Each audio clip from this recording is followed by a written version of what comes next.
Dubai visa নতুন update.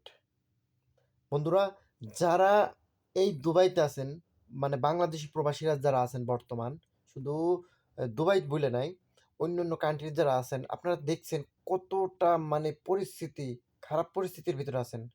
বিশেষ করে বাংলাদেশে, যেই দেশে যেখানে থাকেন, সবসময় খারাপ পরিস্থিতির ভিতর থাকেন। কারণ একটাই, আমাদের গোড়া ঠিক নাই। আমরা গোড়া ঠিক না বলে আজ আমাদের এত পরিস্থিতি। এই যে বর্তমান দুবাই ভিসা এখন বর্তমান সব বন্ধ, টোটালি বন্ধ। কেন? আমাদের সরকার কোনো একটু আসে, যদি আমাদের এই দেশের সরকারের সাথে একটু পরামর্শ করে বা একটু হেল্প চায়, অবশ্যই হেল্প করবে। এক দেশের সরকার আর এক দেশের সরকারের সাথে যদি কথা বলে বৈঠক করে, তাহলে অবশ্যই কিছু হলেও একটু সমাধান পাবো।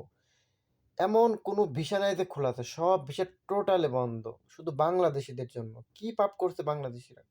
বাংলাদেশিরা যেখানে খায় সেখানে হাগে, এটাই সবচেয়ে বড় সমস্যা। আর একজন দুজনের জন্যই পুরা বাংলাদেশিদের জন্য মানে বিপদের ঝুঁকিপূর্ণ। তা আমি বলতে চাই, ইতালি বলেন, যে দেশই বলেন, ইউরোপ কান্ট্রিতেও বাংলাদেশিরা শান্তি পাচ্ছে না। শুধু কি কয়েকজনের জন্যই, কয়েকজনই বাংলাদেশিদের জন্যই সমস্ত বাংলাদেশি প্রবাসীরা হয়রানির শিকার আর কষ্ট।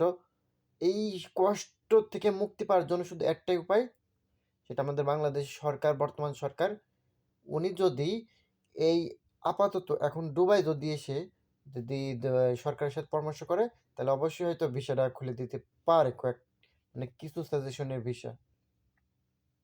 তা আমি চাই এই ভিসা খুলে দিক। তে আমি সরকারের দৃষ্টি আকর্ষণ করে বলছি, বন্ধুরা, আসলে অনলাইনের মাধ্যমে সব কিছু হয়। যদি আপনারা চান, তাহলে এই ভিডিও শেয়ার করে সবাইকে পৌঁছে দিলে, অবশ্যই এই ভিডিও যদি সরকার পর্যন্ত পৌঁছায়, তাহলে হয়তো একটু হলেও সরকারের বিবেকে নাড়া দেবে।